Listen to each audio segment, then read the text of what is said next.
Halo adik-adik, Assalamualaikum warahmatullahi wabarakatuh. Bagaimana kabarnya adik-adik sekalian? Nah, kakak harap kabar adik-adik semuanya sehat selalu. Nah, kenalkan, nama kakak Wino Ramadan. Kakak berasal dari Universitas Said Ali Rahmatullah Tulungagung. Nah, kakak berasal dari jurusan Tadris Ilmu Pengetahuan Sosial dengan NIM 12209193046.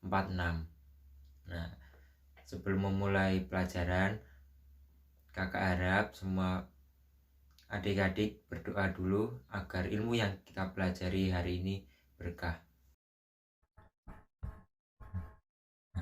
Adik-adik, kakak kali ini akan membahas tentang latar belakang kedatangan bangsa-bangsa Barat ke Indonesia. Sebelum kita membahas materi latar belakang kedatangan bangsa-bangsa Barat ke Indonesia, kita akan membahas sedikit dulu tentang apa itu letak geostrategis. Letak geostrategis merupakan posisi suatu lokasi di bumi yang menguntungkan atau strategis bagi daerah. Dari letak geografis inilah bangsa-bangsa Barat menjajah ke berbagai daerah. Indonesia sendiri berada di letak geostrategis yang diapit oleh dua benua dan dua samudra, yaitu benua Asia dan benua Australia, serta berada di Samudra Hindia dan di Samudra Atlantik.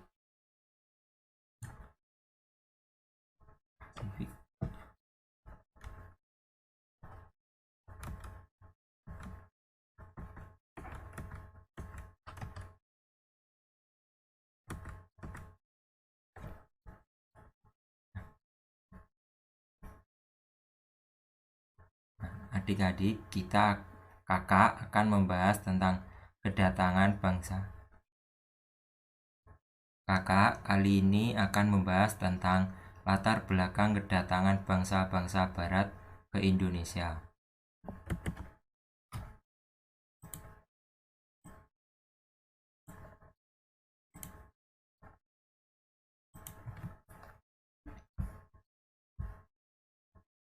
Kakak kali ini akan membahas tentang latar belakang kedatangan bangsa-bangsa Barat ke Indonesia.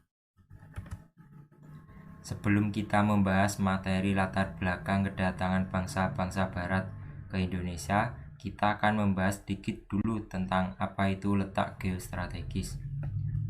Letak geostrategis merupakan posisi suatu lokasi di bumi yang menguntungkan atau strategis bagi daerah. Dari letak geografis inilah bangsa-bangsa Barat menjajah ke berbagai daerah.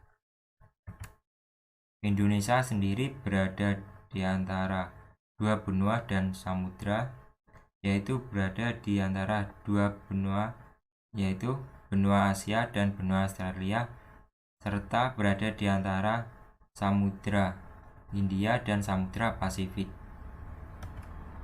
Nah, adik-adik, sekarang kita akan membahas tentang latar belakang kedatangan bangsa-bangsa Barat ke Indonesia.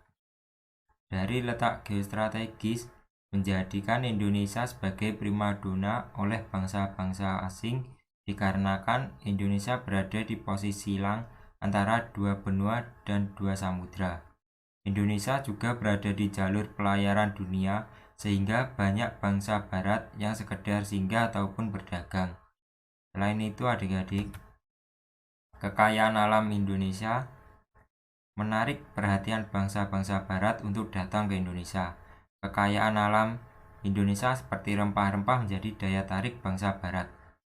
Oleh karena itu adik-adik, bangsa Barat berbondong-bondong datang ke Indonesia untuk menjajah dengan alasan awal untuk berdagang. Rempah-rempah asli Indonesia yang menjadi daya tarik bangsa Barat untuk datang ke Indonesia. Rempah-rempah inilah yang menjadi komoditas utama yang dicari oleh bangsa Barat. Nah, ada beberapa rempah-rempah yang menjadi komoditas utama yang dicari oleh Belanda, yaitu yang pertama cengkeh. Cengkeh merupakan tanaman asli Indonesia. Cengkeh ini tidak hanya dijadikan rempah pada masakan tradisional, cengkeh juga digunakan sebagai bahan dasar pembuatan rokok dan obat. Yang kedua, merica atau lada. Merica atau lada ini sering kita jumpai di masakan kita yang sehari-hari kita makan. Merica atau lada merupakan salah satu rempah asli Indonesia yang paling dicari bangsa Eropa. Merica dimanfaatkan sebagai penyedap makanan yang memiliki rasa agak pedas dan bersifat menghangatkan tubuh. Buah pala.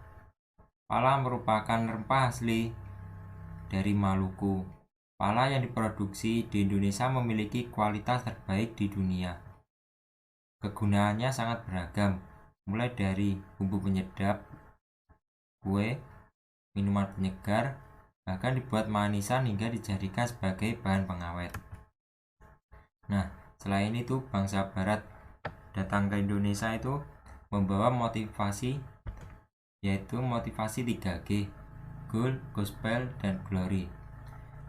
Gold, Gospel, Glory menjadi motivasi bangsa barat untuk melakukan penjelajahan samudra.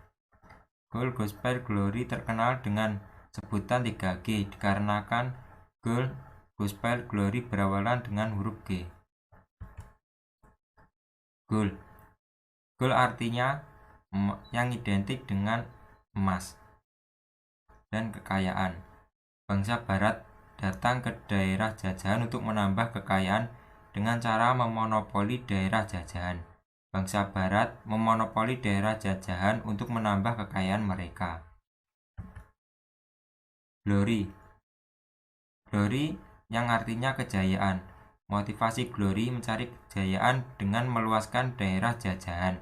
Mereka ingin memiliki daerah jajahan yang luas untuk mencari kejayaan dari daerah-daerah yang dijajah. Gospel. Gospel artinya menyebarkan agama. Penjelajahan samudra yang dilakukan oleh bangsa barat tidak lain untuk menyebarluaskan agama yang mereka anut seperti Kristen dan Katolik.